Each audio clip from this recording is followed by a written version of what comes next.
Trading Nut, episode 149. And I thought, wait a second. That's got to be a principle in life. What if I stopped looking for opportunities to make money in the markets? The market's going to do something. Your job is not to fight it. The market never, ever runs away. It's always there. That personal diary of trading will make you a much better trader than... I could be right about the direction, but wrong about the trade. Don't focus on the monetary side. Trying to make too much money on a trade is what I have seen killed every trader. Your losses offer you some of the greatest insight you can find into your mistakes. Relax, learn the process. Candlestick pattern trading is a freaking trap. Don't be in a rush to become a millionaire. Let the market tell you what the market wants to tell you. This podcast is not financial, trading, or investing advice of any kind.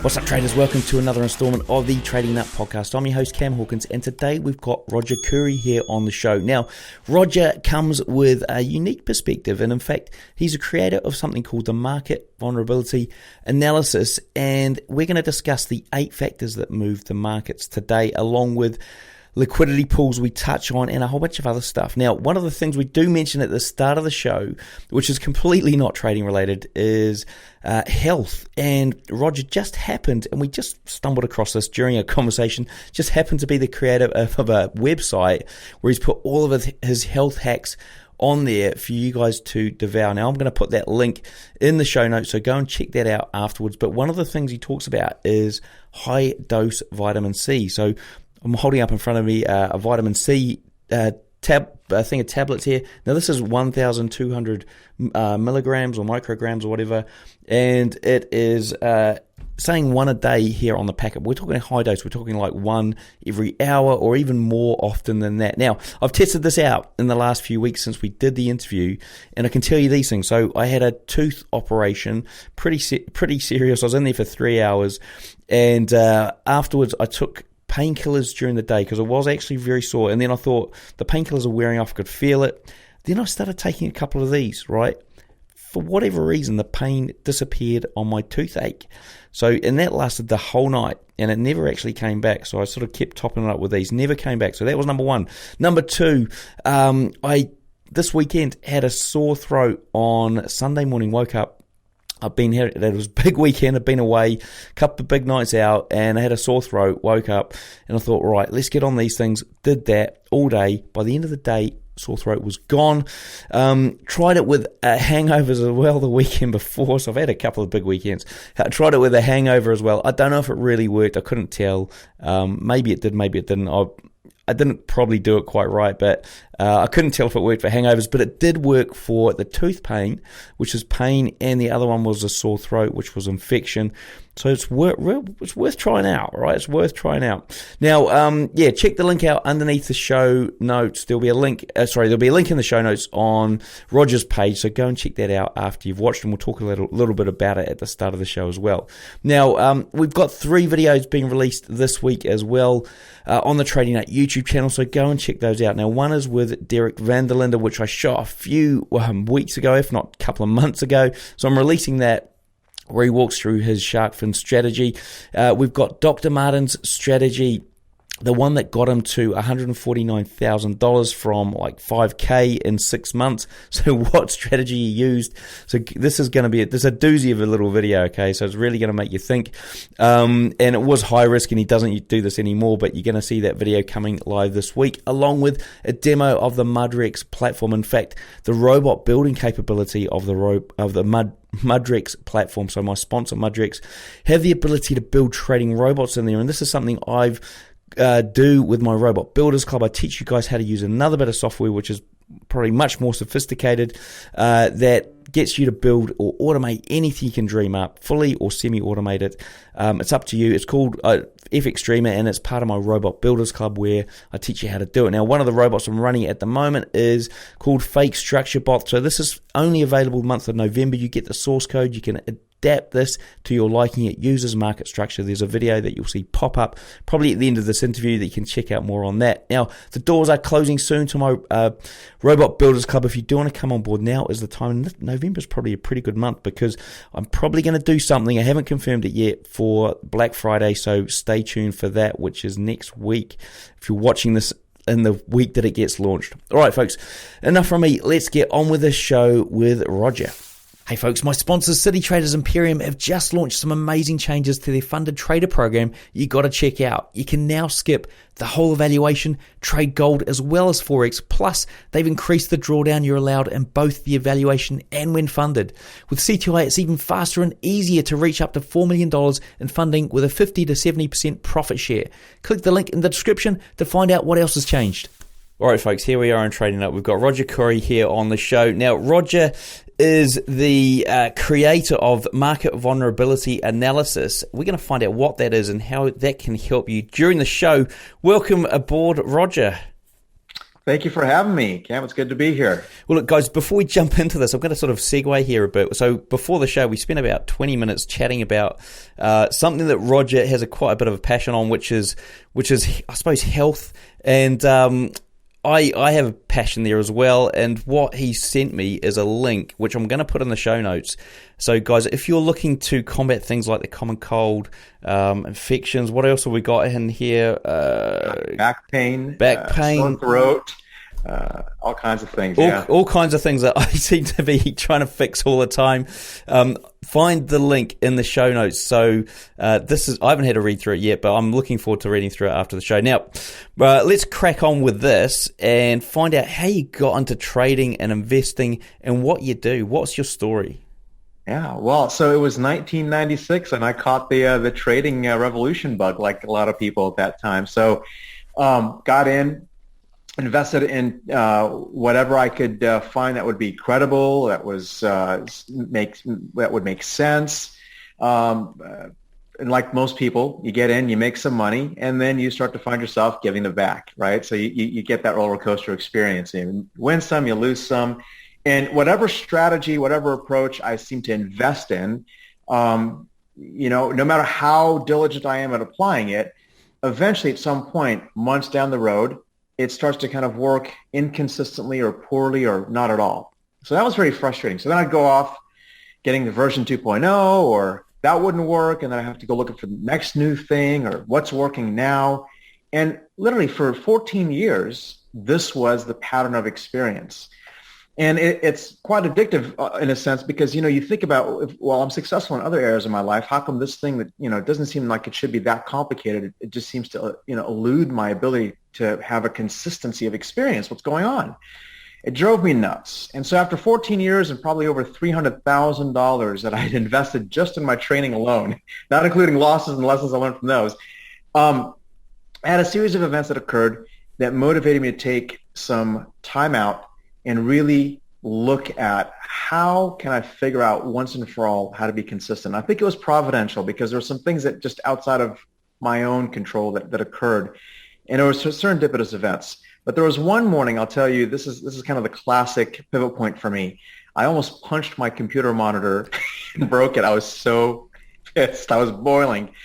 And I just couldn't calm myself down. I just had a very disappointing morning. So I got in my car, and I have a habit of, like, when I really just fly off the handle, I like to go to the beach. I go to the ocean and just watch the ocean waves, listen to the ocean waves, and just calm myself down. And that morning, I went to a place called Silver Strand Beach, and I have a nice little bench and area where you could sit and just hang out. And I noticed that off to the left, there's 17 surfers. And I remember the number 17 because I don't know, I think I was just distracted I was trying to distract my mind, but I was counting them, and I remember the number 17. 17 surfers were out there trying to surf the waves. And I noticed there were two that were just a little bit off to the side from the rest of the group. So 15 were kind of taking wave after wave, and these two that were off to the side seemed like they were amateurs trying to learn from the larger group of 15 surfers. Well, after about an hour, something really interesting happened. I began to realize, wait a second, every time those two surfers take a wave, they have a really good ride. It's a smooth wave. They don't crash and burn. But these other 15, they're like taking a lot of waves, and they're crash and burn a lot of time. And all of a sudden, I had this light bulb moment. I realized, wait a second, those two guys are not the amateurs. They're the pros. The other ones are the amateurs because they're not crashing and burning. They're not taking very many waves, but the waves they do take, they're really good waves. And I thought, wait a second, they have figured out a way to analyze how the waves are coming in, and they knew how to filter out the waves that weren't likely to provide them a good ride. And I thought, wait a second. That's got to be a principle in life. What if I stopped looking for opportunities to make money in the markets? Hey folks, just jumping in here now. This show is sponsored by Mudrix. Mudrix offers you 3 smart ways to make money from crypto. The first is coin sets, baskets of coins you can invest in based around themes and picked by experts. The second is algos. Choose from hundreds of robots that can trade crypto for you on autopilot. And the third is to create your own algos and tap into over 50,000 Mudrix investors. Click my special referral link in the description below or the card above and get $25 credit when you join Mudrix today. Now that sounds crazy at first. You listen and go, what do you mean stop looking for opportunities to make money? Why would you be in the market then? Right? It's to make money. Well, it's so amazing how our perspective and our focus really can dramatically affect our experience and our outcomes. So what I decided to do, and I literally couldn't wait to get back in my car and just darted back to my computer, went back home, and I began to figure out if I can instead look for trades that were not likely to lose money. Look at how different that perspective is. Changes everything. And that led me down an interesting rabbit trail that started to kind of open up a series of experiences and events that led me to figuring out that there's an inherent flaw that's unavoidably baked in every single trading and investment strategy that was ever developed or will ever be developed. And here's what it is. Whenever you develop a strategy to approach the market, that strategy can only be developed based on the current and past conditions of the market. And that's why we do live forward testing and then back testing to test out our strategy, our approach for identifying opportunity. And then we develop rules around that, right? Well, the problem is the markets are constantly evolving and changing in such a way that you're never going to have the same real exact condition or circumstance. And as they change just enough, the conditions your strategy was developed in is going to start to perform inconsistently, poorly, or not at all. It's inevitable. And that's the reason people struggle with inconsistent performance and have inconsistent experiences. The other thing that people will experience is they feel stuck holding on to large drawdowns, right? They have to endure these downturns, and they take big risks. Those things are not conducive for long-term sustainable success. And so when I realized that, then I started to realize, well, wait a second. How can I then avoid this constant evolutionary change that how can I control that? Well, I can't. It's always going to be there. The only constant is change. So then one morning I was listening to the news and the guy happened to be talking about the surf forecast. Now, I'd never paid attention to that, but because it was in close proximity to my experience and the surface had kind of changed my opinion about what I should be looking for. And isn't this just like Providence? My eyes are tearing up a little bit because I get emotional because it was just my life-changing moment. Well, the guy, the anchor, kind of was prodding the weather forecast, the meteorologist about the surf report, and the guy went into explaining how they can forecast the surf and all the different conditions that they take into account, all the factors that affect the height of the wave and how it's coming in. And I was like, they're looking at environmental factors. Well, wait a second. The market has environmental factors. Well, what are those? And I went back and began to figure out there's 8 major supply and demand forces that cause prices to rise and fall in the market. But Cam, you know that most people are always focused on either technical analysis and all the different variations of that the data offers, from Elliott wave to Gann to MACD and all that stuff. You've got fundamental analysis, right, and all what that encompasses. But those are only 2 out of 8 major forces of supply and demand. So that's another aspect that is blindsiding people, causing inconsistency and frustration, because most people are focused on 1 or 2 or a combination of those 2, right, those forces. So when I started reverse engineering, figuring out how do I look at all 8 factors that are impacting price as an aggregate force coming into the market, I was able to take those individual forces and I brought them down and refined them into a simple indicator at the bottom of my charts to allow me to see what essentially is what the aggregate influential impact on price is going to be, kind of like a fuel gauge. If you can imagine going into your car, right, without having to look at the hood, under the hood, or understanding what's going on inside the engine, you look at this fuel gauge and it says, I have a quarter of a tank of gas left. And you want to drive 250 miles. Instantly, that visual input of a quarter of tank of gas, that will not give you 250 miles. You're gonna it directs your actions in that that you've got to stop and refuel, right? So now that is guiding what you're going to do. So what this does is, and I want to make sure people don't think this is just the secret sauce is in the indicator. The indicator is doing all the heavy lifting, calculating all these different inputs for you to give you an understanding of all the forces and their statistical impact or likely impact on price as an aggregate. So you have this fuel gauge, but then how do you interpret, well, how many miles is going to give me, right? And then, of course, how does this work on different time frames, whether I'm a short-term, medium-term, long-term investor or trader, depending on what my objectives are. So if you think about a diamond, if you buy a diamond, you wouldn't look at one facet, one side of a diamond. You'd look at all facets, every side of the diamond to understand the quality and the value of that diamond. So this is looking at all of the facets that are going to be influencing the markets. And so it's really the process, which I call market vulnerability analysis, encompasses all of these different facets. So when we look at that indicator that gives us all 8 major forces of supply and demand, then we look at that and see how to interpret that. And we have a process to analyze and help us forecast with at least an 80 to 90% level of accuracy what we can expect the market to do where it's at, while also understanding the state the market's in. So to make sure that nobody misunderstands what that might mean, if someone's thinking, well, gosh, if you can forecast the market with 80% accuracy, you can be in the market all the time. Not true. When you're forecasting a storm outside, would it be wise to go running your errands in the middle of a storm? Of course not. Likely. Right? You'd wait until the storm passes. So most people don't understand and give much appreciation or credit for how fragile our emotions, our psychology can be, right? When we're tempted with really stormy market conditions, let's say, that puts us under pressure. Now, if you can forecast that the market's going to go from point A to point B, but what you might have to endure along the way is going to influence and impact your nerves, putting you under pressure.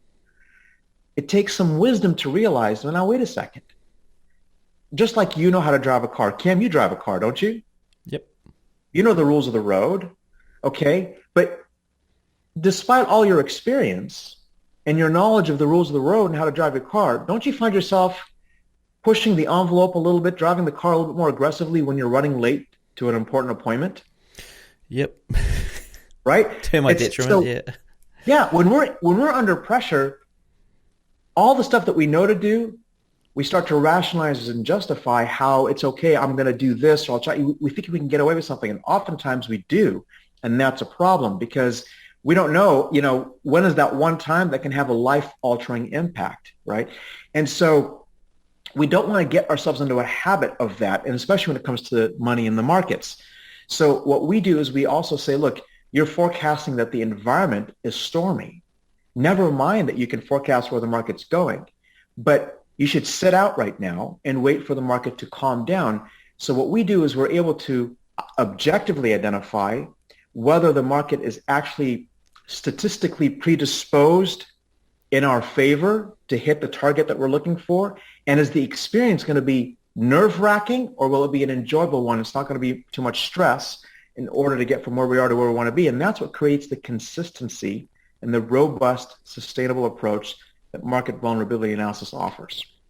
Awesome. Now, there's a couple of things there. I mean, one, I thought your story was going to be amazing if you said one of the surfers came out and it was Kelly Slater, and you you were like, "Oh, this has got to be a sign." And secondly, so how on earth did you come up with discover the 8 forces, or the 8 factors that sort of are supply and demand drivers? I mean, what research did you have to do, and where did you stumble across it, and how did you decide that was definitely one, and discount this one? It must have been quite a journey. It was. I literally was obsessed 16, 18, sometimes 20 hours a day, 7 days a week, literally, without exaggeration, for almost 2 years. I was just in my room, obsessed. And I don't even know how... I don't know how I got through that period. It's a blur, right? But something was driving. So I felt like there was something bigger than me working through me. But it was when I saw the weather forecast and the anchor was egging on the meteorologist and having him explain all the different environmental factors, I started looking, well, what are environmental factors in the market? And I began to read obsessively and research and look at everything I could possibly see that, so you look at market sentiment, there's volatility. These are all forces, right? These are factors that influence price. You have liquidity, what I call prime pools of liquidity, which I'll discuss in a moment. But those are areas that people with unique insight to the order flow, kind of like a broker or market maker, at the exchange, could see, right, the orders, or an investment bank where they can see where their clients' orders are, and like Goldman Sachs is known to trade against their own clients, right? Yeah. There's prime pools of liquidity, and that's often where an algo or, again, a broker or someone like that who wants to manipulate the market can, within that pool of liquidity, that area. And if you can actually identify that, which is one of the things that we can identify with market vulnerability analysis, is to see how far can the market be manipulated for where it's at right now. Well, if I know this, that becomes part of what I have to take into account for my risk. So I know that there's an 80 to 90% probability that the market is going to potentially, along the way to hitting my target, can operate within the zone that can be against my position. And if I know that, then I know where I have an appropriate place that I should put a stop, where I know that if it goes beyond that, that's the 10 or 15 or 20% of the time where I'm wrong, something dynamic happened, that's okay. I can handle that. And I limit my risk to no more than 2% of my account capital, right? So it's not big risk. But I also have to know, well, that risk I have to take, do I have an equal or greater amount of reward?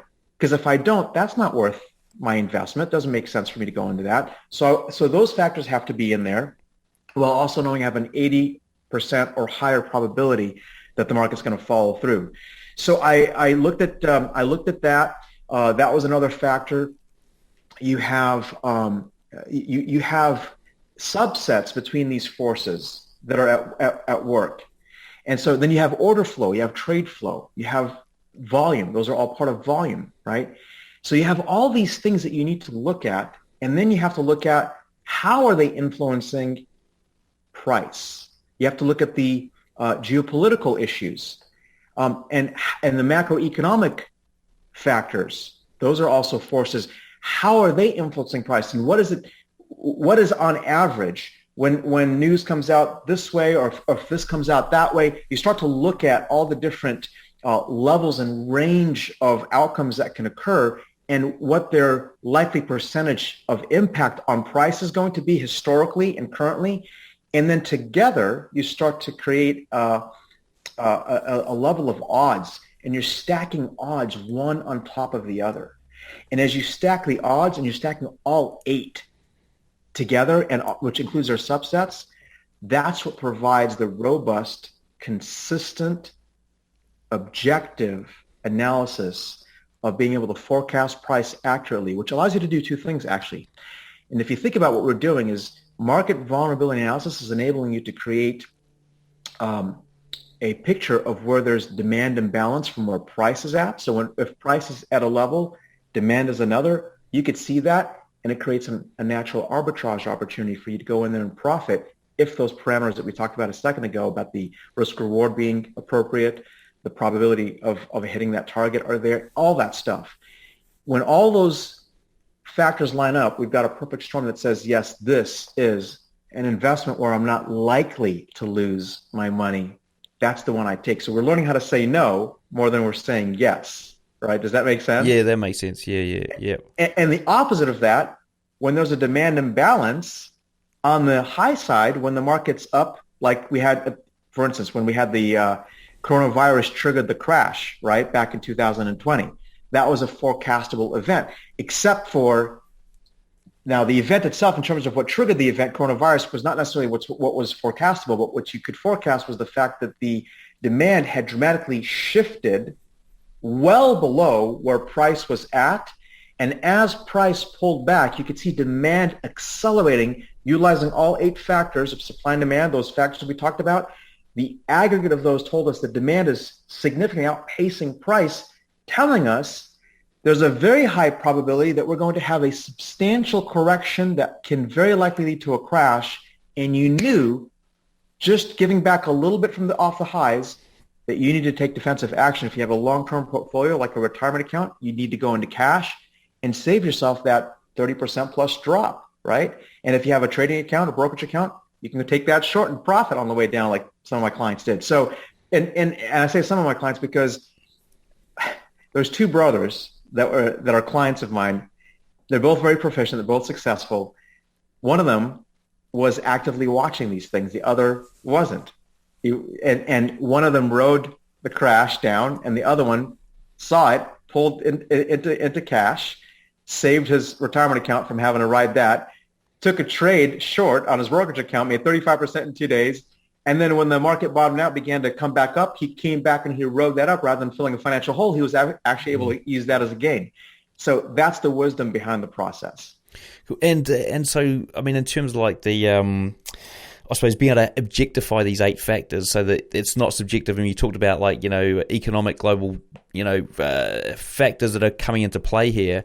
I mean, how did you manage to do that so that obviously that you're dealing with numbers, I'm guessing, as opposed to what some central bankers said, and they, the face they gave when they gave their speech.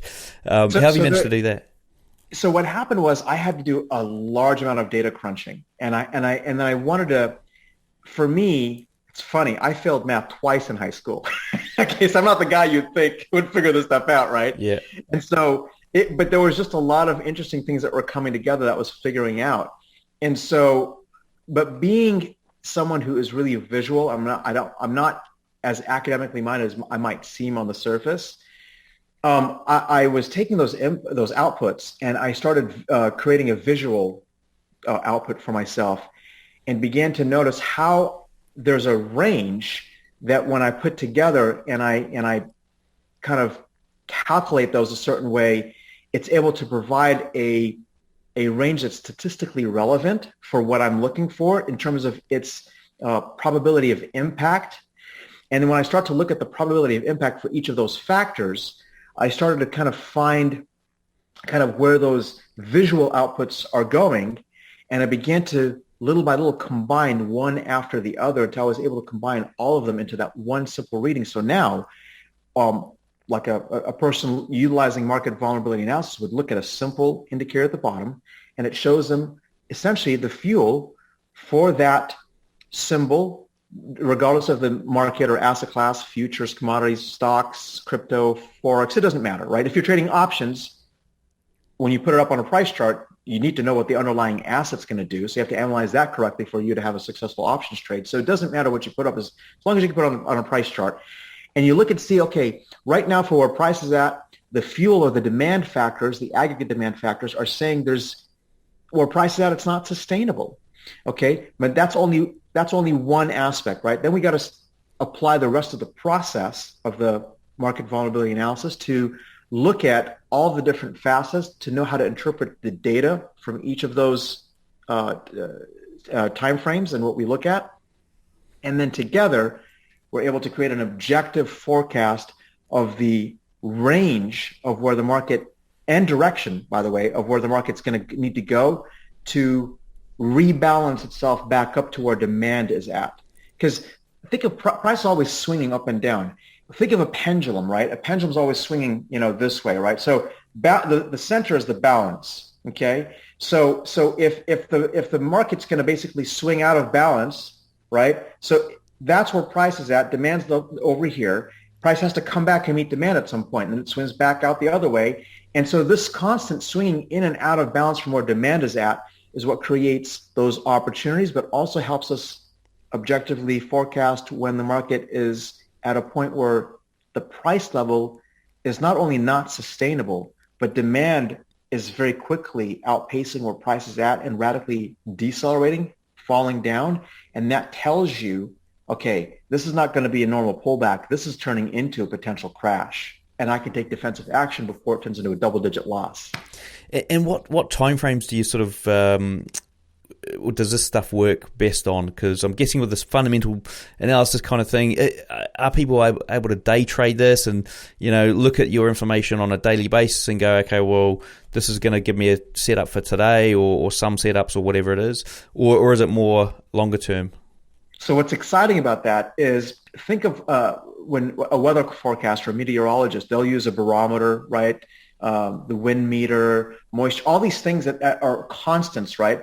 And you could put them at Antarctica, South Pole, North Pole, Africa, America, Europe. It doesn't matter.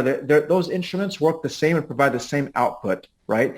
So it doesn't matter the condition, the time. It doesn't. None of those things. Those are principal factors that are always constant. Now, because they're constant, you can take those outputs reliably. And now you have something you can take action on. So essentially, whether you're on a daily, weekly, monthly, or a 1-minute chart or a 10-second chart, you'll have equally as effective analysis, equally as accurate, no matter what time frame you use. So it's very consistent no matter where you're focused on. So that allows it to become self-adaptive to both the market, but also to the person. Some people are weekly and monthly traders, investors. Some people are swing traders, position traders. Some are day traders that like to go in and out. Some are scalpers. So really adapt to the person and their unique perspective, and then whatever the market's doing. Again, it's measuring the changes rather than being affected by the change. Maybe I can answer you a little bit differently. Let's say you have a strategy, and this works on whatever strategy anyone wants to apply because it's a layer of analysis. So if you have a strategy and your strategy suddenly falls out of favor, okay, it's out of vogue and it's no longer as effective. And let's say your strategy was producing 60, 70% win rates, and it suddenly is working at a 40% win rate. And let's also assume that you're taking a 1-to-1 risk-reward ratio. So you'd never risk more than what you thought you could make when you enter the trade at minimum. You could make more, but you at least want to make a 1-to-1. Well, if you have a 40% win rate, that's a losing strategy. But with market vulnerability analysis, it will actually identify no less than 80 to 90% of the 60% out of 100, let's say, of your strategy, right? 100 positions that are identified as opportunities. You have 40% win, 60 you're going to lose.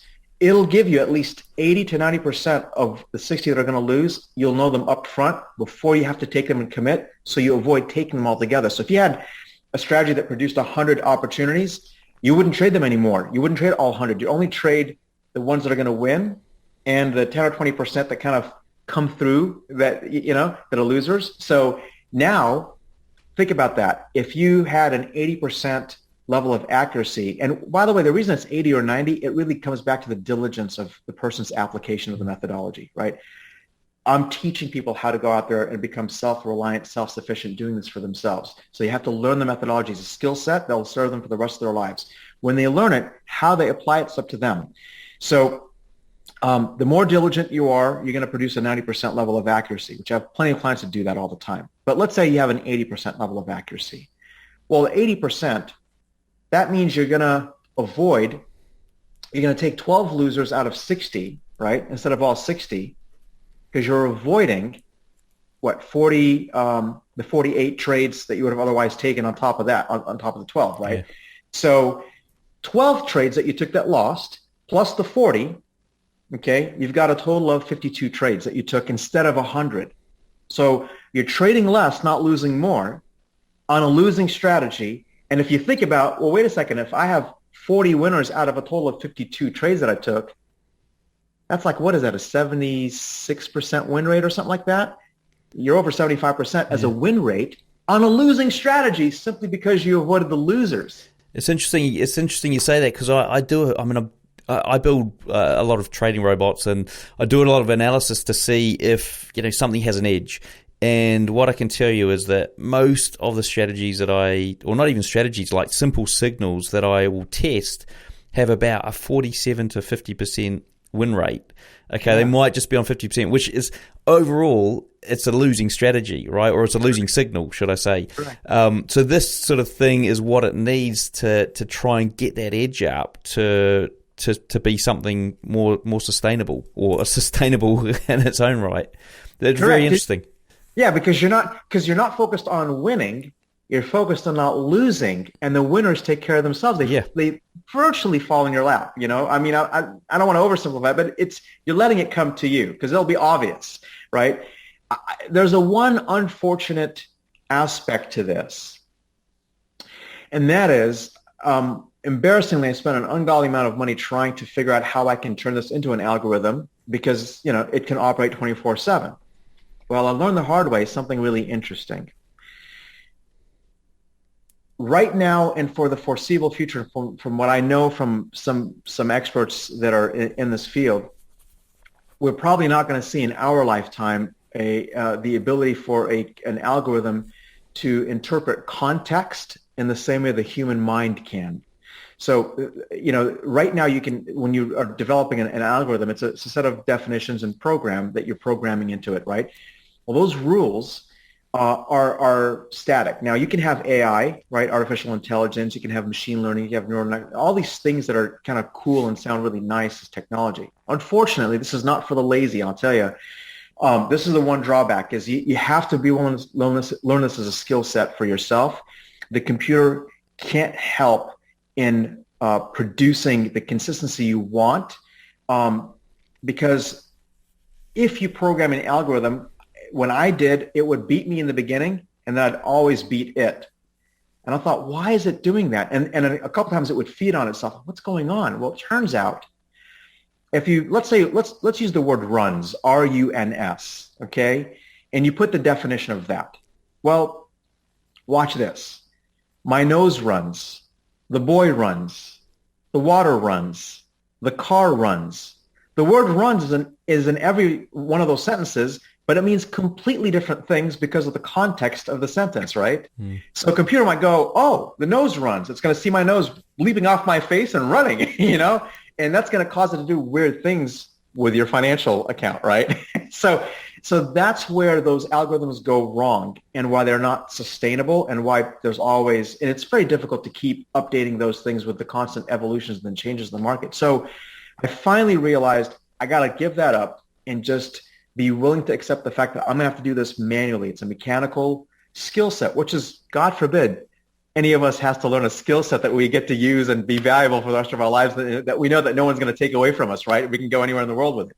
So that's one of the things where you have a lot of control in the palm of your hand with market vulnerability analysis, because that's something you could utilize anywhere at any time, and it's never going to fail you because it's based on principle aspects of the market that never change, right? Just like gravity. That's just something you have to live with. It never changes, right? A barometer measures pressure, right? And so that's never going to change. You're always going to have high pressure and low pressure. It's going to measure that. So despite the changes, it's there to measure the change, and that's what we do. Now, you mentioned earlier on that you're able to sort of get some visibility on liquidity pools. I mean, how did you manage to do that? Because I mean, I think this is something a lot of people that listen to the show and watch the show are interested in terms of, like, where's the liquidity at? How do I sort of use that liquidity? How on earth did you, across so many markets, manage to get a good view of what the banks and brokers are seeing? So, I think the weather is a great analogy. If you think of weather, they can see high pressure, low pressure. They can see all kinds of things. And they know that within that environment, there's only so much that clouds can do, or how clouds can form, or how much moisture can be produced, or an environment that can cause a cloud to rain, for instance, right? Because, like, for instance, you and I can't walk out under a clear blue sky and have it suddenly start pouring rain over us and thunder and lightning, right? We're going to see the clouds rolling in first, and then we're going to see them develop. And just because it's a cloudy day doesn't mean it's going to rain. We have to have environmental pressures that cause those clouds to produce rain, right? So those things are things you can actually visually identify, because that data output, you can actually put it on to a screen and you could see the visual, almost like, again, when you see an indicator, you see that visual aspect of how it's actually going up and down. Well, that visual output is showing you the pressures, right, or the liquidity pools, how thin, how shallow, or how much volume there is, right? So you see that visually and you go, okay, well, that can create this amount of splash. It's very improbable, right? Unlikely that it will create a splash beyond, this range. So that tells you, well, that's where if someone, I'm sure you have active, traders who have experienced a time where they could see there was a really solid level of support historically, and they figure they put their stop loss underneath that and they want to go long. And they think the market's kind of bottomed out. Fine. Well, and then they get triggered in, it goes up a little bit, teases them, snaps back, stops them out, and then goes in their direction without them, right? That's a frustrating experience, right? They feel like it's very personal, like it was that's called a stop hunt, right? They're running their stops, right? Yeah. That is because they didn't realize there was a prime pool of liquidity that was actually shallow enough that could be manipulated, and someone who was paying attention, a broker or anyone, would see there's orders there and there's enough of a shallowness in that support that there was enough to manipulate just enough down, but then the rest of what was there in the market would support the continuation back up in the direction that was originally supposed to go, right? So I was able to, again, through the thousands of hours of just data mining and putting that together, I began to see how there was percentages and ranges that I could see that began to help me develop my process for what I can allow and how to develop the process to know how to interpret that data. And it began to give me a range. And so you can kind of see visually a range on the chart between this price and that price.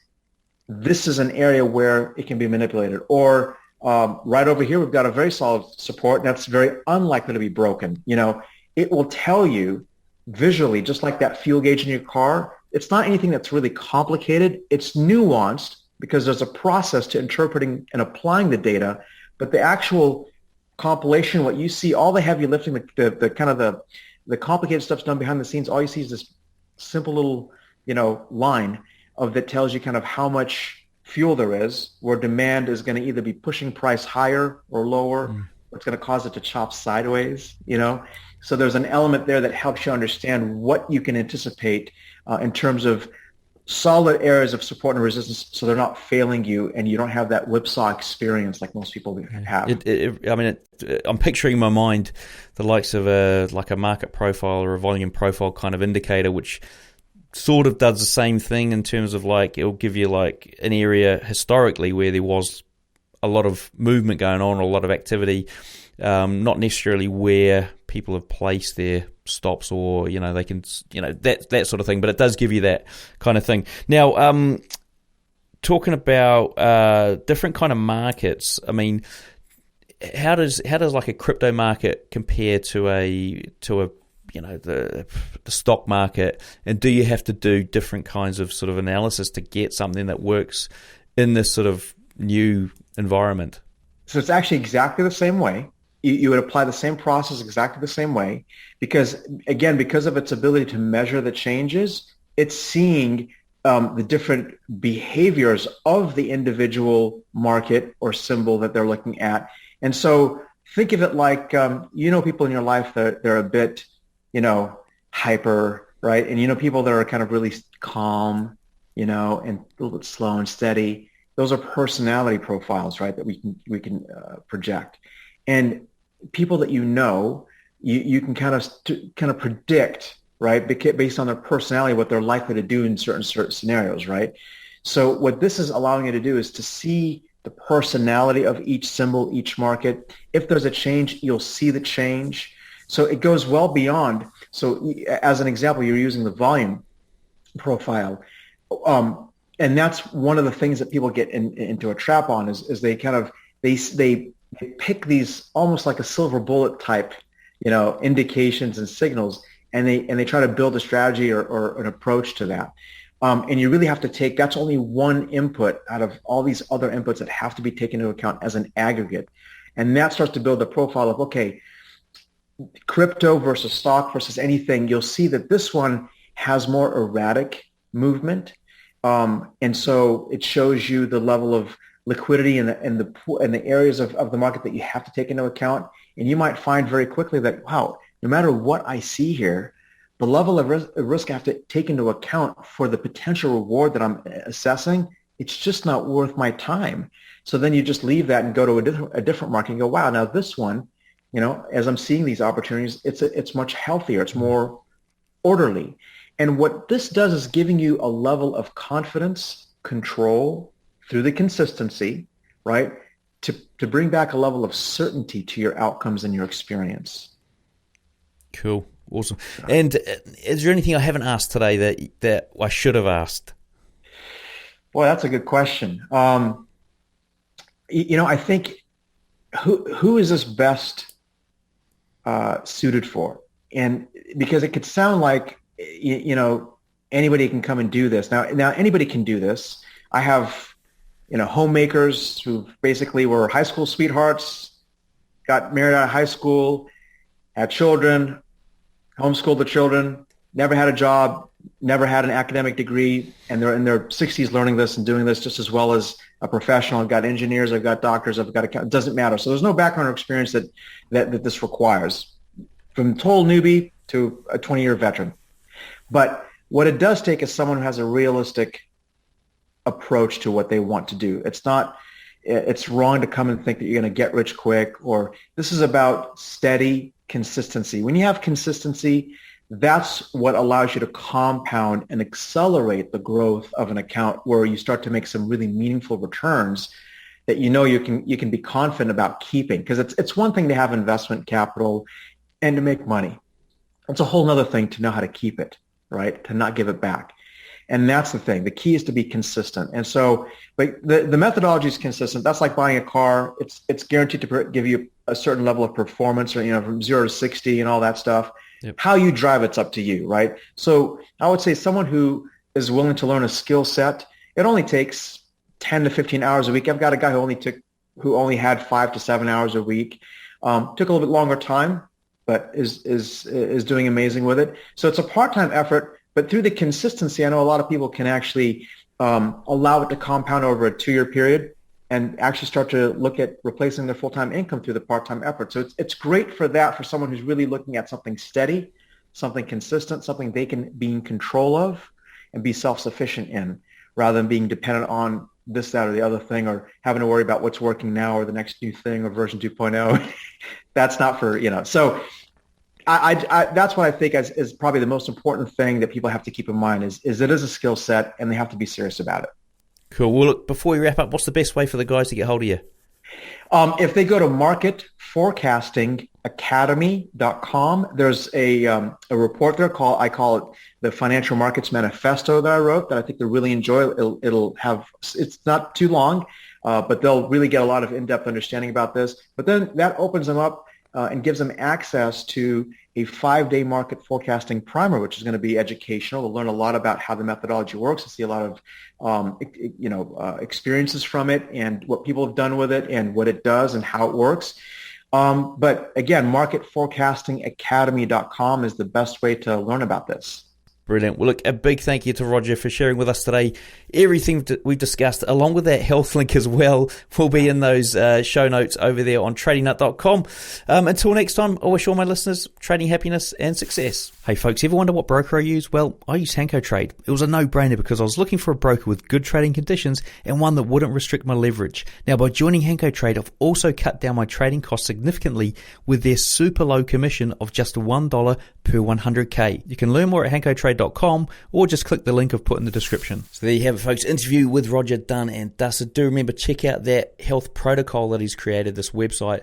There's probably, 15, 20 pages in there, and check out the high dose vitamin C, how you do it, what the steps involved. There's other things around there in terms of COVID and all sorts of stuff. So go and check that out. Links under the video here, guys. And do remember, we have also got 3 videos going live this week. The first with Derek Van der Linde, the second with Dr. Martin. You're going to find out the strategy he used to grow his account initially from 5K to 150K in 6 months' time. So you're going to see that video and learn that strategy, as well as Mudrex. We've got a Mudrex video coming out where I'm going to walk you through their bot building process, how you can build strategies that you can run on the Mudrex platform and get people to invest in those, and you can basically make money off this sort of stuff. So this is another way you can make money by trading the crypto markets with a fully automated solution.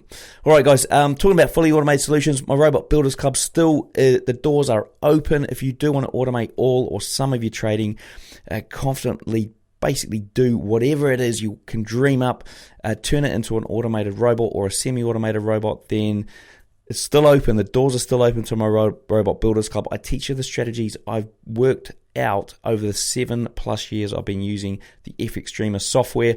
If you want to know what it's all about, go and check out FX Streamer, or go and check out the tradingnut.com/trading robots, or just find the robots link in the top nav or under the show, and you can get the free training that I give, and also you're going to get a free robot with that as well that you can actually use and try out and see what it's all about. And November is probably the best month to join at the moment, because we've got the fake structure bot. You can get the source code to that. You can get the full bot. The performance reports are up there on tradingnut.com for the month of November. And also, I'm probably going to do some little offer. I don't know what it is on Black Friday, so stay tuned for that if you're looking for a chance to join or a time to join. All right, guys, enough from me. Thanks for watching, and we'll see you in the next video.